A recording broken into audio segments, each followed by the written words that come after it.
2025 সালের UCL final ম্যাচটি অনুষ্ঠিত হবে 31 মে।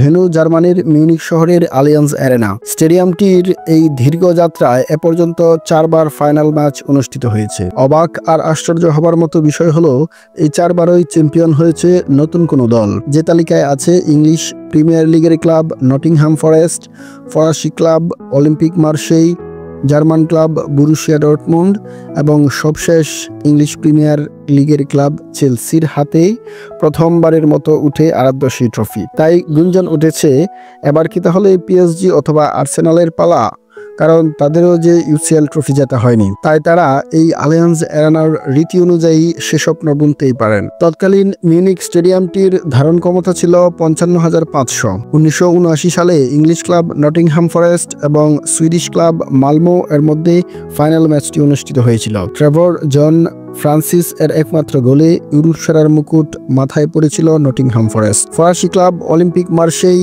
ইতালিয়ান ক্লাব এসি মিলানকে পরাজিত করে নিজেদের প্রথম ইউসিএল ট্রফি জেতে। সেবার 64,444 জন দর্শকের সামনে আইভরি কোস্টের গ্রেট ডিফেন্ডার বাসিল বলির করা একমাত্র গোলেই চ্যাম্পিয়ন্স লিগ জেতে অলিম্পিক মার্শে।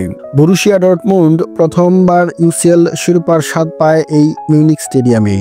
1997 সালে অনুষ্ঠিত হওয়া সেই ফাইনালে দর্শক সংখ্যা ছিল 59,000। ইতালির জুভেন্টাসের বিপক্ষে ম্যাচটি তারা জিতে নেয় 3-1 গোলের ব্যবধানে। সবশেষ নাম পরিবর্তিত আলিয়ান্স অ্যারেনায় 2012 সালে ইউরোপ সেরার নাম লেখান রবার্ট দি মাতেওর চেলসিকে প্রথমবারের মতো চ্যাম্পিয়ন করেন মিউনিখের এই আলিয়ান্স অ্যারেনাতেই।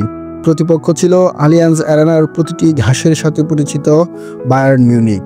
থমাস মুলারের গোলে প্রথমে এগিয়ে গেলেও চেলসিকে সমতায় ফেরান দিদিয়ের দ্রগবা। নির্ধারিত সময়ের শেষের দিকে আরিয়ান রোবেনের নেওয়া পেনাল্টি আটকে দেন চেলসি গোলকিপার পিটার চ্যাক।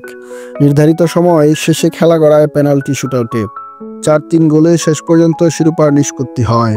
শিরোপা তুলে ধরেন ল্যাম্পার্ড আর দ্রগবারা। মিউনিখের এই ফাইনাল ইতিহাস অব্যাহত থাকলে এবারের চ্যাম্পিয়ন হয় পিএসজি, নয় আর্সেনাল। তবে তার জন্য অপেক্ষা করতে হবে ফাইনাল এর শেষ বাঁশি বাজা পর্যন্ত। সে পর্যন্ত সবাই ভালো থাকুন আর ফুটবল ভালোবাসুন, উপভোগ করুন সেরা সময়।